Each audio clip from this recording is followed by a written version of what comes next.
Retomando nuestro último episodio, rastreamos las conexiones entre el pensamiento filónico y el gnóstico usando ejemplos concretos. Si no han visto la primera parte de este video, háganlo. Pueden encontrar el enlace al video aquí. El siguiente tema que me gustaría discutir es el levain lujoso. Filón entendía el levain como lujo, en griego, trufi. Los alejandrinos se oponían firmemente a las prácticas lujosas y se referían a los placeres como carceleros. No obstante, Filón acogía con agrado los deleites de la sabiduría de Dios. Podía vincular la sabiduría con el lujo porque interpretaba el paraíso y específicamente el árbol de la vida como sabiduría, la cual producía virtud. Los setianos, por su parte, también entendían el Edén como lujo. Sin embargo, lo interpretaban constantemente junto con el mismo árbol de la vida en un sentido negativo. Para citar el libro secreto de Juan, los gobernantes tomaron a Adán y lo pusieron en el paraíso. Dijeron, come, queriendo decir que lo hiciera de manera relajada, pero en realidad su placer es amargo. Su placer es una trampa. Esta reinterpretación de la tradición es impactante. Para Filón, los humanos caídos se revuelcan en el lujo, fortaleciendo el vicio, pero los creadores inferiores en el libro secreto de Juan diseñaron el lujo para adormecer la comprensión de la humanidad espiritualmente inteligente. Pero para ambos, el Edén significa lujo. El lujo de la percepción sensorial que da origen al placer. El siguiente tema tiene que ver con el sueño de Adán. Filón llamó al sueño de Adán, o más bien a su trance, éxtasis, la quietud y el silencio de su mente. En otros contextos, el trance de Adán significaba el retiro de la mente respecto a los sentidos. En un caso, es bueno que la mente se retire de los sentidos, ya que al hacerlo puede contemplar realidades no éticas. Sin embargo, Filón también presentó la mente dormida de Adán como algo negativo. La mente cae en trance cuando deja de estar comprometida con las realidades no éticas. Cuando la mente duerme, la percepción sensorial despierta. La percepción sensorial puede llevar a la experiencia del placer, lo cual puede activar las pasiones. Aquellos cuyas mentes están controladas por las pasiones están en peligro de una muerte moral, dice Filón. Y en este sentido, el trance o éxtasis que Dios provoca en Adán en el jardín es un cambio negativo, un cambio que incluso se llama la destrucción del alma. El autor del libro secreto de Juan interpretó el trance de Adán como un velo sobre su percepción no ética, literalmente una anestesia infligida por el Creador. El texto de apoyo es Isaías 6:10. Cito, yo, dice Dios, entorpeceré sus mentes para que no entiendan ni disciernan. En la naturaleza de los gobernantes, Códice de Nag Hammadi 2, el trance de Adán representa la ignorancia, Teman Tatzaun. Y en ambos casos, este es peyorativo y destructivo. Sin embargo, mientras que Filón se esforzaba en decir que Dios impedía al destructor arrasar las mentes de sus elegidos, los setianos tendían a resaltar la hostilidad del Creador. Los redimidos deben despertar del estupor infligido no por el vicio, sino por el Creador. Esto nos lleva a nuestro siguiente tema, que es Eva como medio de conocimiento. Filón simbolizó célebremente a Eva como un medio para adquirir conocimiento. Ella representa la percepción sensorial, o aístisis. Sin embargo, el conocimiento adquirido por la percepción sensorial, según Filón, es inferior y peligroso. Está vinculado a las pasiones que, a su vez, pueden desviar la mente, representada por Adán. En las representaciones setianas de Eva, ella también representaba una facultad epistémica. Pero en lugar de ser percepción sensorial, ella se convierte o se dice que contiene un conocimiento superior, una visión iluminada que despierta la mente dormida de Adán. Cuando la visión iluminada aparece en forma de Eva, Adán se despeja de su embriaguez y decide abandonar a su padre, es decir, al Creador, así como a su madre, es decir, la materia. En La naturaleza de los gobernantes, la mujer del espíritu también se presenta ante el Adán dormido, es decir, ignorante, y le ordena que se levante. Y cuando él la ve, la llama Madre Sanadora, y dice, tú me has dado la vida. Tales interpretaciones se inscriben en la tradición de la alegoría psicológica que hemos visto en Filón, pero el significado de la tradición se transforma. Para Filón, Adán está en el nivel del espíritu, el nivel noético, y Eva está en el nivel del alma inferior, la percepción sensorial. La situación opuesta ocurre en La naturaleza de los gobernantes. Eva está en el nivel del espíritu y ella da vida a Adán, quien había sido reducido al alma o a la naturaleza animada. Los objetivos interpretativos también son diferentes. Eva, como conocimiento inferior, lleva a Adán hacia asuntos terrenales, mientras que Eva, como conocimiento superior, lo eleva hacia la vida espiritual. En el trasfondo hay una valoración fundamentalmente distinta del hecho de que Eva comiera del árbol del conocimiento. Para Filón, Eva llevó a Adán al pecado. Para los etianos, Eva introdujo a Adán en la verdadera gnosis. Luego está este tema controvertido de renunciar a la feminidad. En varias ocasiones, Filón usa la metáfora de renunciar a las cosas femeninas, taganekía, lo cual significa abandonar la materialidad y las pasiones y adherirse a la realidad inteligible y divina. El texto base de Filón era Génesis 18:11, donde la matriarca Sara cesó en las cosas femeninas, según la Septuaginta. Aquí, de nuevo, taganekía. Filón alegorizó las pasiones como femeninas por naturaleza, de modo que Sara abandona adecuadamente estas pasiones por rasgos, entre comillas, masculinos de emociones saludables. En cuanto a codificación de género, Filón no es original. Él siguió normas culturales ampliamente difundidas al simbolizar lo femenino con lo material, pasivo, corporal y perceptible por los sentidos, y lo masculino con lo activo, incorpóreo, racional y más afín al nous. Aún así, Filón fue específico al simbolizar el progreso moral y espiritual como cambiar de femenino a masculino.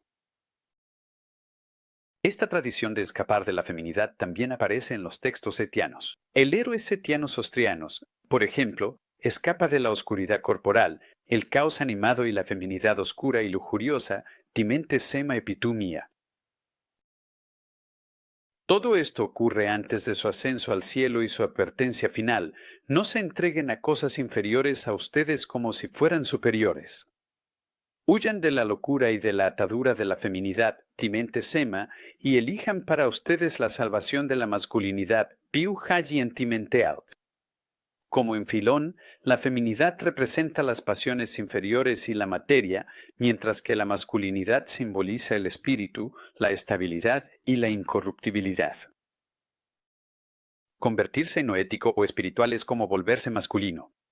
Es una forma de participar en la realidad de las entidades trascendentes, como eones y ángeles que son masculinos en este sistema, e incluso triple masculinos. Para los setianos y Filón, la representación de género es simbólica. Ellos hacen a la salvación masculina e incluso masculinizan a heroínas femeninas como Eva, Ana, Sara y María. Al hacerlo, inevitablemente reflejan valores patriarcales y refuerzan normas de género dominadas por lo masculino. Y así llegamos a la serpiente.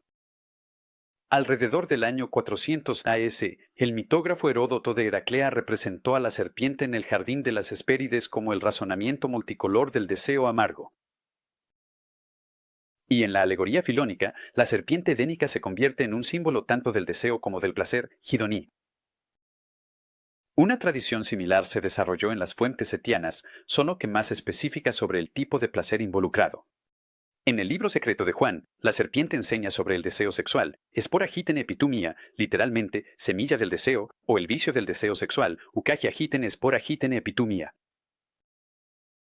Para Filón, el deseo y el placer que representa la serpiente son más generales, aunque él cree que los placeres sexuales eran los más extremos y peligrosos.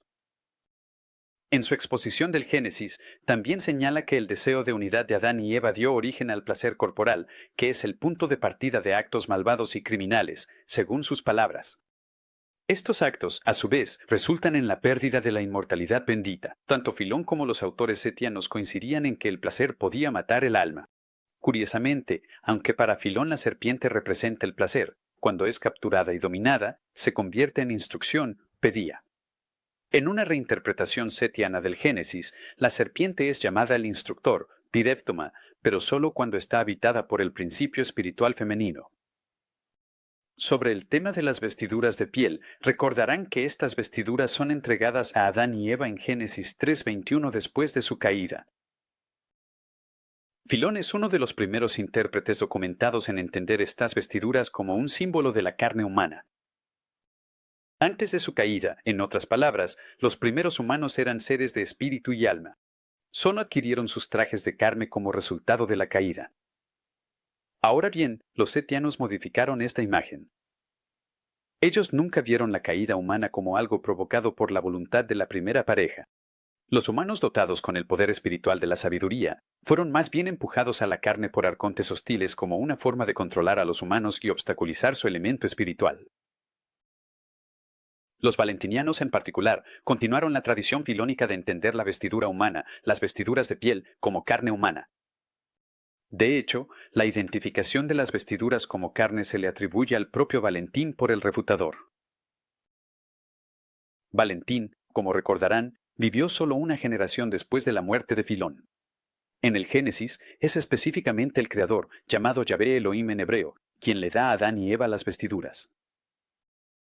Y ya sea que este Creador sea visto como hostil por los setianos o como neutral por los valentinianos, fue idea suya alojar al yo superior humano en una plataforma sólida destinada a morir y desintegrarse. Ahora llegamos a la familia de Set. Para Filón, la identidad espiritual podía expresarse en términos étnicos.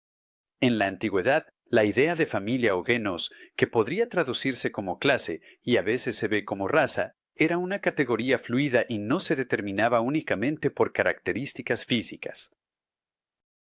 La virtud compartida, el conocimiento y el ritual alteraban el genos de una persona, incluso si funcionaba retóricamente como un marcador de identidad natural. Para Filón, la familia de Set era importante porque continuaba la línea del justo Abel. Abel, alegorizado como principio de amor a Dios. Cualquiera cuya nobleza se determine por el amor a la virtud podría nombrar a Set como su ancestro, decía Filón. Set representa la semilla de la virtud implantada divinamente. Y los hijos de Set son las personas con virtud. Es decir, aquellos que controlan sus pasiones. Siempre existirán en la tierra, dice Filón, aunque en pequeño número y, con el tiempo, su destino será el del patriarca Enoc. Dios los trasladará de una familia corruptible a una inmortal, es decir, a la familia de los ángeles, para que no se les encuentre entre los pueblos terrenales. Ahora bien, como es bien sabido, los sequenos miran hacia Set como su ancestro espiritual. Se consideran a sí mismos la generación sin rey, una minoría inquebrantable, inmortal que vive entre los pueblos más numerosos de Cam y Caín. En tiempos de desastre, creían que la providencia divina protegía a sus antepasados trasladándolos a un refugio seguro. Durante el gran diluvio, Noé y otros miembros de la raza inquebrantable fueron colocados en una nube luminosa. Cuando el Creador atacó más tarde la ciudad de Sodoma, grandes nubes de luz descendieron sobre los setianos. Fueron rescatados por ángeles y llevados por encima de los poderes de la oscuridad para vivir como ángeles en lo alto, un destino claramente enoquiano. Los heresiólogos despreciaban a los cristianos setianos y valentinianos por su supuesto determinismo genético. No obstante, los setianos podían concebir el genos, es decir, la familia y la raza, como familia y filiación en el mismo sentido metafórico que usaba Filón. Y dado el recelo de los setianos hacia el sexo, no estaban diciendo que uno necesitara estar biológicamente emparentado con Set. Los hijos de Set eran, más bien, aquellos que se demostraban a sí mismos mediante cierto conocimiento y virtud. Lógicamente entonces, la familia setiana podía expandirse con personas que realizaran las mismas actividades morales y rituales que Set, su ancestro espiritual. Tanto Filón como los valentinianos veían a los antiguos patriarcas como símbolos de ciertos tipos de vida. Set era el modelo de virtud, Abel, el modelo de justicia, Caín, el modelo de injusticia y orgullo humano. Para los valentinianos, la tipología triple era más sencilla. Caín era el padre de las personas terrenales, Abel, el padre de las personas anímicas, y Set, el padre de las personas espirituales. La presentación de Filón no era tan simplificada, pero también dividía a la raza humana en tres tipos de personas. Entre aquellos que están progresando, hay personas que se entrenan, representadas por Jacob, personas autodidactas, representadas por Isaac, y personas que reciben instrucción mediante el aprendizaje y la educación, representadas por Abraham. Si incluimos a toda la humanidad, Filón dice que hay personas terrenales engañadas por la percepción sensorial para creer en realidades falsas. Luego están las personas que están progresando, nadando en el gran océano de la vida, tratando de levantar la cabeza por encima de la corriente de sensaciones. Finalmente, hay sabios que han logrado un control total sobre sus impulsos y deseos corporales. Jacob o Israel es un modelo de aquellos que están progresando. Filón pensaba que el significado espiritual de Israel era el que ve y específicamente el que ve a Dios. Su etimología se basa en una posible interpretación del nombre hebreo. Para Filón, Dios es la suma de la realidad espiritual e intelectual. Así, el que ve a Dios es aquel dotado de una forma superior de percepción, una percepción espiritual e intelecto que va más allá de las cosas sensibles. Entonces, ver es en realidad una forma de contemplación, el nivel más profundo de entendimiento o de percepción mística. Y los valentinianos continuaron con esta tradición filónica de entender a Israel como el ser humano espiritual, aquel que, no siendo literalmente un hijo de Abraham, es el que ve a Dios y, por lo tanto, un hijo legítimo del Abraham fiel y espiritual, el nacido de la mujer libre, no la persona según la carne nacida de la esclava. El último tema que discutiremos es la inversión exegética. Lo que esto significa es que, si un pasaje de las Escrituras no confirmaba las preconcepciones espirituales y morales de alguien, su significado podía ser transformado. Y en algunos casos, el significado podía ser reformulado hasta tal punto que contradecía el sentido aparente aceptado por otros lectores como el significado literal. Ahora bien, a esto lo he llamado inversión exegética, es decir, darle la vuelta al significado del texto, y Filón era un maestro en ello. En Génesis 38, por ejemplo, el patriarca Judá tiene relaciones sexuales con su nuera, Tamar, lo cual era un acto incestuoso según los estándares mosaicos, porque alquiló su cuerpo con una prenda. Ahora bien, Filón no estaba dispuesto a permitir que una caída moral tan grande manchara la reputación del patriarca, así que reinventó a Judá como un hombre que hizo una prenda, no por sexo incestuoso, sino por piedad. Este movimiento interpretativo era más que una simple alegorización inocente. Dado que no hay nada en el texto de Génesis 38 que sugiera que Judá actuó con piedad, es difícil evitar la conclusión de que Filón modificó deliberadamente el significado del texto para proteger la reputación del patriarca. Filón también reformó las vidas de otros personajes bíblicos. Presentó a Tamar como intachable y digna de buena reputación. Los sacerdotes Nadab y Abiú fueron devorados por el fuego por ofrecer sacrificios incorrectamente, según Levítico 10, pero Filón los convirtió en principios sagrados, elevados por un resplandor inmortal, como él dice, ya que con sinceridad dejaron de lado la pereza y la demora, y consagraron su intención seria a la piedad. Estas son transformaciones deliberadas y bastante radicales del texto. Cuando los héroes bíblicos parecen moralmente ambiguos o manchados, Filón de manera consistente los convierte en modelos de bondad incuestionable. Y este punto es especialmente cierto cuando se trata de la deidad judía. Filón dedicó una enorme cantidad de energía intelectual, a defender al Dios del Pentateuco de acusaciones de ignorancia, inconstancia y celos. Los cristianos setianos, por su parte, reescribieron estos mismos textos con el objetivo opuesto, hacer que el Creador pareciera claramente malvado. Lo retrataron como una serpiente con rostro de león que, sin darse cuenta, insufló el espíritu divino en Adán. Él intentó constantemente recuperar ese espíritu y, para lograrlo, el Creador estaba dispuesto a aturdir a Adán, violar a Eva y ahogar a la humanidad en un diluvio. Al mismo tiempo, sería engañoso suponer que Filón fue quien se mantuvo fiel al significado de los textos bíblicos mientras que los cristianos setianos lo pervirtieron. Los setianos, aunque no compartían las estrategias apologéticas de Filón, al igual que él, intentaban resolver los problemas que percibían en el texto. Estaban limitados por los textos bíblicos, incluso si su práctica de reescritura pudiera parecer más agresiva que la del propio Filón.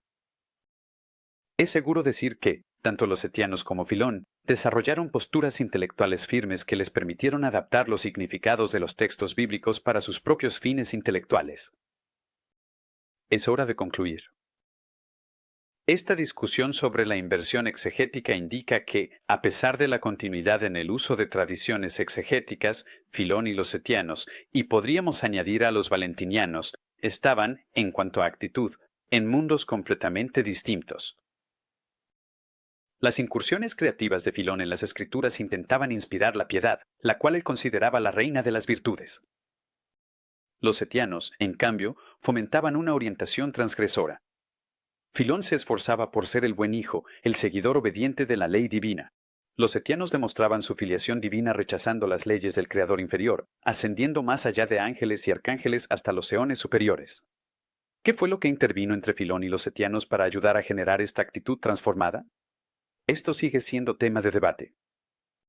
Los estudiosos suponen, con fundamentos, que los levantamientos judíos de los años 66 y 135 tuvieron impacto en la actitud hacia el judaísmo y la deidad judía. Durante este tiempo creció un sentimiento generalizado de antijudaísmo entre los egipcios, con historia de reinterpretar polémicamente los relatos de las escrituras judías. Sin embargo, el desarrollo más evidente que intervino fue el surgimiento del cristianismo. Durante finales del primer siglo y principios del segundo, los cristianos se dedicaban activamente a apropiarse del significado de las escrituras judías, mientras se distanciaban selectivamente de los judíos reales para escapar del estigma de la sedición, así como del impuesto judío llamado fiscus judaicus. Algunos cristianos, como el autor de la epístola de Bernabé, quien probablemente era alejandrino, comenzaron a manifestar una animadversión contra las costumbres judías practicadas, y esta oposición fue, en algunos casos, reinterpretada como una hostilidad hacia la ley judía y en ciertos casos, hacia el autor último de esa ley, la deidad judía. Esta oposición pudo haber motivado a algunos cristianos antiguos a buscar y acentuar pasajes en los que el creador bíblico no cumplía con lo que se consideraba un estatus divino de total bondad.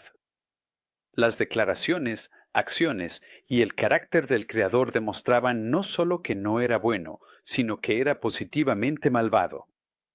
Es decir, celoso, hostil, iracundo, en contraste con el Dios revelado en Jesús. Ahora bien, es probable que Filón muriera justo cuando comenzaban las interpretaciones característicamente cristianas en Alejandría. No obstante, para comprender estos desarrollos, su obra proporciona una clave importante. Probablemente mejor que ningún otro pensador, Filón muestra cómo un intelectual judío del siglo I estaba sintonizado con los problemas planteados por las Escrituras, problemas que persistieron mucho después de su época. Preguntas como, ¿por qué la deidad judía parecía celosa? ¿Por qué prohibió el fruto del conocimiento a los primeros humanos? ¿Por qué aparentemente cambió de opinión sobre crear a la humanidad? Todas estas eran preguntas que ya estaban surgiendo en la época de Filón. Hizo todo lo posible por responder a estos problemas durante su vida. Sin embargo, sus respuestas aparentemente resultaron insatisfactorias para una nueva generación de intelectuales cristianos con prejuicios distintos sobre la validez del judaísmo, sus leyes y sus escrituras. En resumen, los problemas planteados por Filón mostraron que era posible que los cristianos posteriores concluyeran, a partir de las propias historias bíblicas, que el creador judío no era bueno y, por lo tanto, no era el Dios verdadero. Naturalmente, Filón se habría opuesto a cualquier uso de sus ideas que apoyara una evaluación negativa del creador o de la religión de Moisés. Pero Filón, como todos los demás, no tenía control sobre la vida posterior de sus obras. Las semillas dispersas de su pensamiento fueron, en muchos casos, transformadas en especies nuevas e híbridas de plantas. La historia siempre ha resultado impredecible, y el gran alejandrino no podría haber previsto que su escuela de pensamiento se convertiría en un semillero para la especulación cristiana gnóstica. Y si yo mismo tuviera que especular, diría que los primeros herederos de las obras de Filón no parecen haber sido, en realidad, los cristianos que más tarde fueron considerados ortodoxos, sino los gnósticos cristianos como Valentín y los etianos, quienes garantizaron que la biblioteca sobreviviera, fuera copiada y transmitida, de modo que eventualmente llegara a las bibliotecas cristianas del siglo IV.